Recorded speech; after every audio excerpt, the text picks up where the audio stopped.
इतिमति रूपकल्पिता वितृष्णा भगवती सात्वत पुंगवे विभुम्ने स्वसुखमुपगते क्वचित् विहर्तुं प्रकृतिमुपेयुषि यत् भव प्रवाह। ओम अस्मद्गुरुभ्यो नमः। ओम अस्मत्परमगुरुभ्यो नमः। ओम अस्मत्सर्वगुरुभ्यो नमः। श्रीमते रामानुजाय नमः। लक्ष्मीनाथसमारम्भां नाथयामुनमध्यमाम् अस्मदाचार्यपर्यन्तां वन्दे गुरुपरम्परां। कृष्णाय वासुदेवाय हरये परमात्मने प्रणतक्लेशनाशाय गोविन्दाय नमो नमः। काश्यपान्मय संजातं नारायणपदासितं श्रीमन्नारायणं वन्दे यतीश्वरश्रियाजुषम्।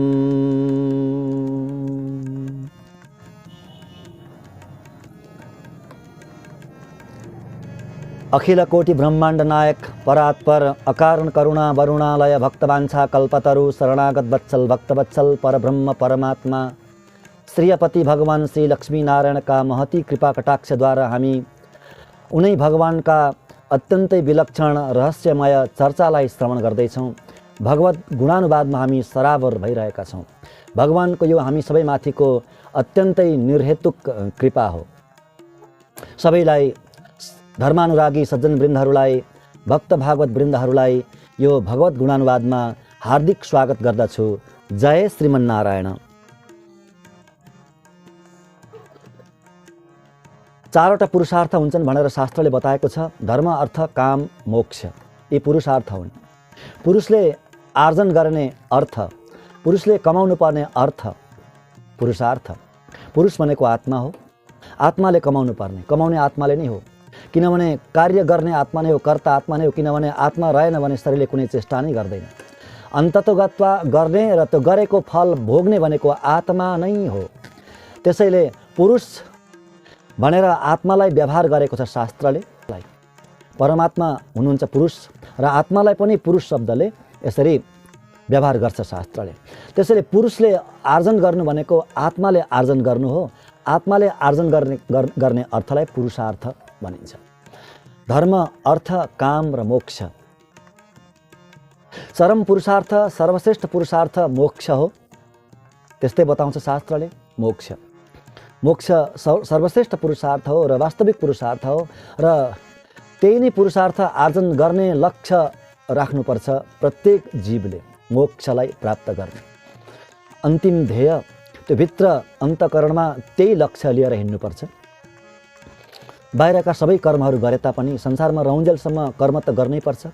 कर्मबाट कोही पनि भाग्न कसैले पनि सक्दैन, कसैले पनि भाग्न पाउँदैन। कर्म गर्नै पर्छ। संसारमा आइसकेपछि प्रारब्ध अनुसार उसले कर्म गर्नै पर्छ।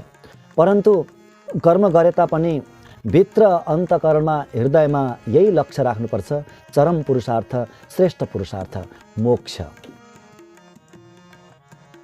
संसारमा रहन्जेलसम्म पनि एउटा सर्वश्रेष्ठ पुरुषार्थ हुन्छ मनुष्यको। हेर्नु, त्यो पुरुषार्थ भनेको भगवत कथा श्रवण नै हो, भगवत गुणानुवाद नै हो। संसारमा रहन्जेलसम्म आर्जन गर्नुपर्ने वास्तविक पुरुषार्थ मोक्ष बराबरको पुरुषार्थ नै हो यो, अथवा मोक्षभन्दा पनि अधिक बढेर पुरुषार्थ हो यो वास्तवमा। मोक्ष त शरीर छुटेपछि पाइन्छ, ठिक छ, पाइएला नपाइएला। भगवत आनन्द त्यो शरीर छुटेपछि अर्चिरादि मार्गबाट प्रवेश गएर त्रिपाद विभूतिमा वैकुण्ठमा गएर पाइन्छ। अब त्यो कति जन्म लाग्ने हो, यही शरीर सकेपछि पनि पाउन सकिन्छ, अथवा कई जन्म पनि लाग्न सक्छ, कुनै ग्यारेन्टी भएन। त्यो आनन्दलाई प्राप्त गर्नको लागि, त्यो भगवत आनन्दलाई प्राप्त गर्नको लागि, ब्रह्मानन्दलाई प्राप्त गर्नको लागि, ब्रह्मानन्दको त कुनै ग्यारेन्टी भएन। किनभने कहिले पाइन्छ। बाटोमा त हिँड्ने हो। बाटोमा हिँडेपछि अवश्य एक दिन प्राप्त गरिन्छ, त्यसमा कुनै दुई मत छैन। परन्तु कहिले हो, कहिले ग्यारेन्टी भएन। यो पुरुषार्थ त त्यही आनन्द, ब्रह्मानन्दकै आनन्द यहीँ प्राप्त गर्न सकिन्छ। त्यो ब्रह्मानन्दको आनन्दलाई यहीँ अलिकति भए पनि अनुभूति गर्न सकिन्छ। के द्वारा? भगवत कथा श्रवणद्वारा, भगवत गुणानुवादद्वारा। भनेपछि यही शरीरले यही त्यो आनन्दलाई प्राप्त गरिने यो पुरुषार्थ त्यो पुरुषार्थभन्दा श्रेष्ठ पुरुषार्थ भएन र? अवश्य पनि भयो। त्यसैले संसारमा रहन्जेलसम्म प्राप्त गर्नुपर्ने पाउनुपर्ने सर्वोत्कृष्ट पुरुषार्थ भनेको नै भगवत कथा श्रवण नै हो, भगवत गुणानुवाद नै हो। भगवानको लीलाको गान गर्ने, भगवानका लीलाहरूको श्रवण गर्ने, भगवानका दिव्य कल्याणमय गुणहरूको चिन्तन गर्ने। किनभने कल्याणमय गुणले परिपूर्ण हुनुहुन्छ भगवान मात्रै। त्यस्तो कल्याणमय गुणले युक्त अरू कोही पनि छैन, भगवानदेखि इतर अरू कोही पनि छैन। कुनै देवी देवता पनि परिपूर्ण कल्याण गुणले युक्त हुनुहुन्न, उहाँहरूमा पनि कमी छ। त्यसैले ब्रह्म हुनुहुन्न उहाँहरू। पूर्ण परब्रह्म परमात्मा श्रीपति भगवान श्री लक्ष्मी नारायण भगवान नारायण नै हुनुहुन्छ। किनभने उहाँमा नै परिपूर्ण कल्याणमय गुणहरू उहाँमा नै विद्यमान छन्। त्यो समस्त शास्त्रले, वेदले, वेदान्तले अनि महापुरुषहरूले पनि अवतार लिएर आएर यही निर्णय गर्नुभएको छ। अवतारी पुरुषहरू आदिगुरु शङ्कराचार्य, रामानुजाचार्य अनि वल्लभाचार्य, निमार्गाचार्य जो जति आउनुभयो महापुरुषहरू, वैदिक अनुयायीका जो खम्बा हुनुहुन्छ उहाँहरूले यही निर्णय गरेर जानुभएको छ आफ्ना आफ्ना भाष्यमा। त्यसैले त्यस्ता प्रभुको गुणानुवाद गर्नु नै यो संसारमा रहन्जेलसम्मको पुरुषार्थलाई हासिल गर्नु हो। ऋषिमुनिहरूले भगवानको खुब गुणगान गाउनुभएको छ, स्तुति गर्नुभएको छ। ज्ञानीहरूले खुब स्तुति गर्नुभएको छ। प्रेमी भागवतहरूले, भक्तहरूले खुब कति मिठो स्तुति गर्नुभएको छ। हेर्नु, भागवतहरूले, भक्तहरूले आफ्नो भाषामा, आफ्नो त्यो ग्राम्य भाषामा गान गर्नुहुन्छ, आफ्नो भाषामा गान गर्नुहुन्छ। ती सबै स्वीकार्य हुन्छन्। चाहे जुनसुकै भाषामा, जुनसुकै प्रान्तको प्रदेशको भाषामा गान गरिएको भए तापनि त्यो स्वीकार्य नै हुन्छ। किनभने त्यो भाषा सामान्य भाषा होइन, त्यो ग्राम्य गीत होइन, त्यो भगवानको गीत हो। त्यो ग्राम्य चर्चा होइन, भगवत चर्चा हो, भगवानको चर्चा हो। त्यसैले स्वीकार्य हुन्छ। परम ज्ञानी ऋषिमुनिहरूले दिव्य विश्व भाषामा, संस्कृत भाषामा गुणानुवाद गर्नुभएको छ, भगवानको स्तुति गर्नुभएको छ, प्रार्थना गर्नुभएको छ। त्यो त ग्राह्य छँदै नै छ, अति नै दिव्य छँदै नै छ। परन्तु सामान्य भाषामा, सामान्य आफ्नो प्रान्तीय भाषामा, आफ्नो मातृभाषामा जसले गान गर्नुभएको छ त्यो पनि अत्यन्तै आदरणीय हुन्छ। संस्कृत बराबर नै आदरणीय हुन्छ भनेर भन्नुहुन्छ ज्ञानीहरूले नै। जस्तो रामचरितमानसलाई लिउँ त, रामचरितमानस एउटा प्रान्तीय भाषामा गाइएको त्यो भगवानको गुणगान हो, अवधी भाषामा। परन्तु जगतमा कति प्रख्यात छ, कति व्याप्त छ जगतमा, होइन? हाम्रा आलवारहरूले गाउनुभएको दिव्य प्रबन्ध नालायरम 4000 दिव्य प्रबन्ध, त्यस्तो त कहिल्यै बन्नै सक्दैन। न कहिले कसैले बन्न सक्यो, कसैले त्यस्तो गुणगान गाउन सक्यो, न त अगाडि कसैले गाउन सक्ला। आलवारहरूले गाउनुभएको दिव्य प्रबन्ध त्यो पनि एउटा प्रान्तीय भाषामा नै छ, द्रविड भाषामा, एन्सियन्ट तमिल भाषामा छ। परन्तु त्यो कति आदरणीय छ। दिव्य प्रबन्ध नामै दिव्य प्रबन्ध भयो। हेर्नु, त्यो श्रवण गरिसकेपछि मात्रै भगवानलाई परिपूर्ण आनन्द आउँछ।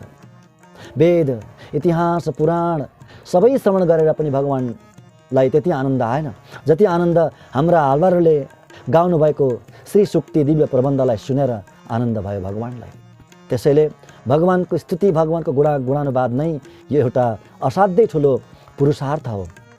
ब्रह्मानन्द भन्दा पनि, मोक्ष भन्दा पनि यो श्रेष्ठ पुरुषार्थ हो। किनभने यही शरीरले, यही मनले, यही बुद्धिले, यही अन्तःकरणले त्यो ब्रह्मानन्दलाई अनुभव गर्न सकिन्छ। त्यो ब्रह्मानन्दको चस्कालाई यही हासिल गर्न सकिन्छ भने श्रेष्ठ भएन र?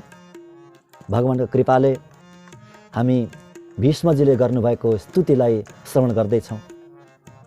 यो अन्तिम श्लोक हो, आजको अन्तिम श्लोक। यो अन्तिम श्लोक बाँकी रहेको छ र यसको आनन्दको अनुभूति पनि हामी आज गर्नेछौँ। भीष्मजीले अन्तिम अवस्थामा गर्नुभएको स्तुति कति सत्य होला। कुनै व्यक्तिले प्राण जाने बेलामा जे बोल्छ त्यो एकदम सत्य हुन्छ, नितान्त सत्य हुन्छ। त्यसमा पनि भीष्म पितामही जस्तो परम ज्ञानी श्रेष्ठ पुरुष पितामह, कुरुवंशका पितामह, अत्यन्त श्रेष्ठ पुरुष, इच्छा मृत्युको वरदान मिलेको छ जसलाई, भगवानका अनन्य ज्ञानी, अनन्य भक्त, त्यस्ताले अनि त्यो अन्तिम अवस्थामा गर्नुभएको स्तुति कति दिव्य होला, कति तात्विक होला त होइन। भगवान्लाई उपाय र उपेयको रूपमा वर्णन गर्नुभयो, धेरै कुरो बताउनु भयो। भगवानको स्वरूप रूप गुण र विभूतिको कति सुन्दर व्याख्या गर्नुभयो यो स्तुतिमा। भगवानको त्यो दिव्य मङ्गल विग्रहको सुन्दरताको पराकाष्ठाको पनि वर्णन गर्नुभयो, कति सुन्दर। अनि भगवान्लाई उपाय र उपेयको रूपमा वर्णन गर्नुभयो नि, होइन। स भवतु मे भगवान् गतिर् मुकुन्द भनेर, मेरो गति भनेको मेरो उपाय मुकुन्द भगवान् नै हुनुहुन्छ। किनभने मुक्ति दिनेवालाको नाम नै मुकुन्द हो। नारायण नै हुनुहुन्छ मुक्ति दिनेवाला, अर्को छैन। मुकुन्द नै हुनुहुन्छ मुक्ति दिनेवाला, अर्को छैन कोही पनि। मुकुन्द भनेका नै नारायण कृष्ण हुनुहुन्छ, त्यो बताउनु भयो। भगवान्लाई सर्वान्तर्यामीको रूपमा वर्णन गर्नुभयो, सर्व पूज्यत्वको रूपमा वर्णन गर्नुभयो, अनि सर्व अत्यन्त सुलभको रूपमा पनि वर्णन गर्नुभयो, अत्यन्त कृपालु अत्यन्त दयालुको रूपमा पनि वर्णन गर्नुभयो।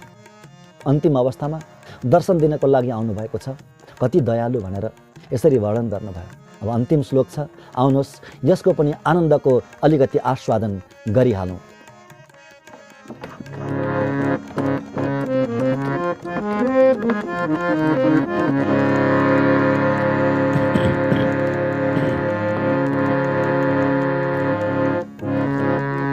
तमिममहमजं शरीरभाजां हृदि हृदि धिष्ठितमात्मकल्पितानां प्रतिदृशमिव नैकधार्कमेकं समधिगतोऽस्मि विधूतभेदमोह।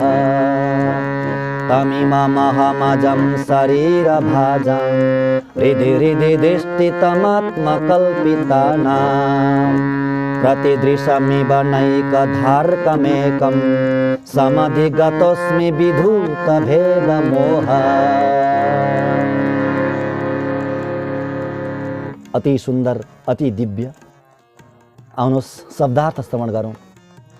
तम इमम, यस्ता प्रकारका हजुरलाई, अहिलेसम्म मैले जस्तो जस्तो बताएँ हजुरलाई, त्यस्ता प्रकारका त्यस्ता विशेषणले युक्त हजुरलाई, तम इमम हजुरलाई, जो हजुरलाई मैले प्राप्त गरेँ भन्नुहुँदैछ अन्तिममा। हजुरलाई जो कि आत्मकल्पिता नाम, आफैले बनाएका आफैले रचना गरेका देहभाजाम शरीरधारीहरूका हृदय हृदय हृदयमा अन्तर्यामी रूपले अधिष्ठितम विराजमान हुने हजुरलाई, जो कि एकम एउटा हुनुहुन्छ, एक हुनुहुन्छ, अद्वितीय हुनुहुन्छ।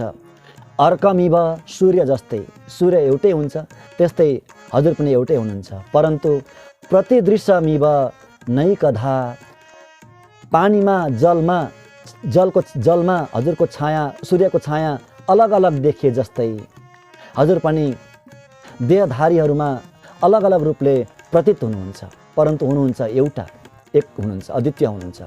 त्यस्ता हजुरलाई विधूत भेद मोह, विधूत नाश भइसकेको छ भेद मोह, भेदको मोह मेरो, त्यस्तो अहम मैले त्यस्ता हजुरलाई समाधिगतोस्मि, मैले प्राप्त गरेँ, हजुरलाई मैले पाएँ। आहा, हे प्रभु, विष्णु पितामहजी भन्नुहुन्छ, हे प्रभु आज मेरो भेदरूपी मोह नष्ट भयो। मसँग अब भेदरूपी मोह अलिकति पनि छैन। अभेद, मलाई वास्तवमा अद्वैतको त्यो बोध भइसक्यो। अब अद्वैत भनेको के हो हामी श्रवण गर्नेछौँ। म वास्तवमा अद्वैतमा स्थित भएँ, वास्तविक अद्वैतमा स्थित भएँ प्रभु। भेदरूपी मोह ममा अब छैन। किनभने हजुर कस्तो भइबक्सिन्छ भन्दा अजन्मा हुनुहुन्छ, अजन्मा भएर जन्मिनुहुन्छ हजुर, अजन्मा हुनुहुन्छ। अनि हजुर प्रत्येक देहधारीको हृदयमा बस्नुहुन्छ अन्तर्यामी रूपले। प्रत्येक जीवको अथवा निर्जीवको पनि कण कणभित्र, निर्जीव कण कणभित्र प्रवेश गर्ने हजुर नै हुनुहुन्छ। अनि देहधारीहरूको हृदयभित्र पनि हजुर नै विराजमान हुनुहुन्छ, अन्तर्यामी रूपले। हेर्नु, हाम्रो शरीर छ, यो शरीर पाञ्चभौतिक शरीर, स्थूल शरीर, यो स्थूल शरीरभित्र आत्मा छ। हो, त्यो आत्माभित्र पनि अर्को चिज बसेको छ जसको सत्ताले आत्मा छ, त्यसको नाम हो परमात्मा। आत्माभित्र परमात्माको वास छ, आत्माभित्र। त्यसरी हृदय भनेको आत्मा आत्मामा, आत्मा आत्मामा देहधारीको आत्मा आत्मामा हजुर अन्तर्यामी रूपले बस्नुहुन्छ, शासन गर्नुहुन्छ, नियमन गर्नुहुन्छ अन्तर्यामी रूपले। अधिष्ठितम त्यसरी बस्नुभएको छ हजुर। हजुरले नै दिएको हो त्यो शरीर, ती आत्माहरूलाई शरीर हजुरले नै दिनुभएको हो। कल्पको सुरुमै हजुरले ती आत्माहरूलाई, जो आत्माहरू जड जस्तो बनेर लडिरहेका हुन्छन् अरे, त्यो देखेर भगवान् अत्यन्तै विह्वल हुनुहुन्छ। हेर, यी बिचरा आत्माहरूले न त कुनै पुरुषार्थ गर्न पाए, न त संसारको कुनै सुख भोग्न पाए, न त मोक्षलाई यिनीहरूले पाए। यी जड जस्तै बनेका छन् भनेर अत्यन्त दयाले ओतप्रोत भएर भगवान्ले तिनीहरूको कर्मलाई ध्यानमा राखेर, प्रारब्धलाई मध्यनजर राखेर शरीर दिनुहुन्छ। भगवान्ले तिनीहरूलाई, ती आत्माहरूलाई शरीर दिनुहुन्छ, कर्मअनुसार शरीर दिनुहुन्छ। शरीर दिएर अनि जगतको सृष्टि गरेर अनि त्यहाँ पठाउनुहुन्छ कर्मअनुसार। चलो, यिनीहरूले केही न केही गर्छन्, त्यहाँ गएर केही न केही पुरुषार्थ गर्छन्, संसारको कमसेकम सुख पनि भोग्छन्। इन्द्रियहरूले संसारको सुख भोग्छन् र अन्तिममा मेरो पनि त यिनीहरूले याद गर्छन् नि, मेरो पनि चिन्तन गर्छन् यिनीहरूले। किनभने मैले शास्त्र दिन्छु यिनीहरूलाई, ज्ञानीहरू पठाउँछु र बेला बेला म आफै अवतार लिएर जान्छु, अनि यिनीहरूले मेरो चिन्तन गर्छन्, मलाई सम्झिन्छन्, मेरो भजन गर्छन्, मेरो शरणमा आउँछन् र मलाई पाउँछन्। यो आशाले अत्यन्त दयाले द्रवीभूत भएर भगवान्ले शरीर दिनुहुन्छ ती आत्माहरूलाई र संसारमा पठाउनुहुन्छ। त्यसैले आत्मकल्पिता नाम, भगवान्ले आफैले रचेका देह भाजाम शरीर भाजाम शरीरधारीहरूको, हे प्रभु हजुर त्यस्ता शरीरधारीहरूको हृदयमा बस्नुहुन्छ, हजुर प्रवेश गरेर बस्नुहुन्छ। अनि हजुर कस्तो हुनुहुन्छ भन्दा एक हुनुहुन्छ, अद्वितीय हुनुहुन्छ, एक हुनुहुन्छ, एकमेव, एउटै मात्रै हुनुहुन्छ, अर्को छैन। परमात्मा जस्तो अर्को छैन। अनि जस्तो सूर्य जस्तै उदाहरण दिनुहुन्छ, यहाँ दृष्टान्त दिनुहुन्छ सूर्य जस्तै। सूर्य एक भएर पनि पानी जमेको ठाउँमा, पोखरीमा अथवा त्यो पानी जमेको खेतको गराहरूमा त्यहाँ हावाले त्यो पानीलाई यताउता चलाउँछ, त्यतिखेर कस्तो देखिन्छ? अनेक सूर्य देखिन्छ त्यहाँ, सूर्यका टुक्रा टुक्रा टुक्रा टुक्रा देखिन्छन् त्यहाँ, धेरै हजारौँ सूर्य देखिन्छन्। परन्तु सूर्य हजार हुनुहुन्छ त? हुनुहुन्न, एक हुनुहुन्छ सूर्य। त्यसरी नै परमात्मा एक हुनुहुन्छ, भगवान् कृष्ण एक हुनुहुन्छ। अनि जगतका यी शरीरधारीहरूको रूपमा, चित अचितको रूपमा, अनेक रूपमा भाष्नुहुन्छ, अनेक रूपमा प्रतीत हुनुहुन्छ, देखिनुहुन्छ, परन्तु हुनुहुन्छ अद्वितीय, एक, एउटै हुनुहुन्छ। एक हो ब्रह्म, एउटै मात्रै छ, ईश्वर ब्रह्म एउटै मात्रै छ। त्यस्ता प्रभुलाई आज मैले पाएँ। कसरी पाएँ? भेदरहित भएर पाएँ, अद्वैतमा स्थित भएर पाएँ। अब अद्वैत भनेको के हो? द्वैत नहुनुको नाम अद्वैत हो। कस्तो अद्वैत? यहाँ हेर्नु, भीष्म पितामहजीले कस्तो खालको भेदरहित कुरा बताउनु हुँदैछ, कस्तो खालको अद्वैतको कुरा बताउनु हुँदैछ। हेर्नु, कण कणमा प्रवेश गर्ने भगवान्, हृदयमा प्रवेश गर्ने अन्तर्यामी भगवान् र त्रिपाद विभूतिमा विराजमान भएको नारायणमा कुनै भेद छैन। बस यही हो अद्वैत भनेको। आत्मा र परमात्मा एउटै हो भन्ने त्यो अद्वैत होइन, त्यो भेद होइन। किनभने त्यो अभेद होइन, किनभने त्यस्तो स्थिति बन्नै सक्दैन। जीवात्माको स्वरूप नै त्यस्तै छ, अलग्गै छ। परमात्मा जस्तै अभिन्न परन्तु अलग्गै छ उसको सत्ता, र परमात्माको सत्ता अलग्गै छ। यहाँ अभेद भनेको कण कणमा बस्ने ईश्वर अनि देहधारीको अन्तर्यामी रूपले प्रवेश गर्ने, देहधारीको हृदयमा आत्माभित्र प्रवेश गर्ने अन्तर्यामी र त्रिपाद विभूतिमा बस्ने कृष्ण, कुनै भेद छैन। कृष्णमा कुनै भेद छैन। हे प्रभु, भगवान्लाई अगाडि देखाएर भन्नुहुँदैछ नि, हे प्रभु, हे कृष्ण, हजुर यहाँ अगाडि विराजमान हुनुहुन्छ, अगाडि उभिनु भएको छ हजुर, र मेरो हृदयभित्र पनि बस्नु भएको छ। मेरो मात्रै होइन, समस्त देहधारीको हृदयमा अन्तर्यामी रूपले विराजमान हुनुहुन्छ, बस्नु हुनुहुन्छ। त्यस्तो अन्तर्यामी भगवान् र हजुर बाहिर यहाँ उभिएको भगवान्मा कुनै भेद छैन। बस यही हो अद्वैत, यही हो अभेद। यस्तो द्वैत रहित, यस्तो खालको भेद रहित बुद्धि ममा छ हजुर कृपाले, र यस्तो भेद रहित बुद्धिवाला मैले हजुरलाई समाधि गतोस्मी, मैले पाएँ हे प्रभु भनेर यसरी अन्तिममा भगवान्लाई विज्ञापन गर्नुभयो। स्तुति गर्नुभयो र त्यो भगवानको वास्तविक तत्त्वलाई निरूपण गर्नुभयो यो अन्तिम श्लोकमा। त्यस पछाडि चुप लाग्नुभयो, मौन रहनुभयो, बोल्नु भएन। अब एक शब्द पनि बोल्नु भएन, किनभने अब जाने बेला भयो, बस अब जानुभयो। अब श्लोकमा बताउनुहुन्छ अगाडि, कृष्ण एव भगवती मनोवाग्दृष्टिवृत्तिभिः आत्मन्यात्मानमावेश्य स्वन्त श्वास उपारमत्। मनोवाग्दृष्टिवृत्तिभिः, मनले, दृष्टिले र वाणीले, मनले, दृष्टिले, वाणीले, कायिक, वाचिक र मानसिक रूपले आत्मानम भनेको आफूलाई प्रत्यागात्मानम, आफूलाई, आत्मालाई, आत्मनि भनेको भगवानमा, परमात्मामा के गर्नुभयो? आवेश्य, लगाइदिनु भयो। लगाएर अन्तश्वास उपारमत्, देहलाई त्यागेर अर्चिरादि मार्गद्वारा भगवानलाई प्राप्त गर्नुभयो भनेर यसरी बताउनुहुन्छ। र यो गति भयो भीष्म पितामहजीको, ज्ञानीको, यति सुन्दर भगवानको स्वरूपको निरूपण गर्नुभयो, गुणको निरूपण गर्नुभयो, भगवत तत्त्वको निरूपण गर्नुभयो। निरूपण यसरी गर्दै गर्दै भगवत धामलाई प्राप्त गर्नुभयो भीष्म पितामहजीले। र यसरी हामीले भीष्मजीले गरेको यो अति नै सुन्दर, अति नै दिव्य स्तुतिलाई श्रवण गऱ्यौँ यथाधि यथामति।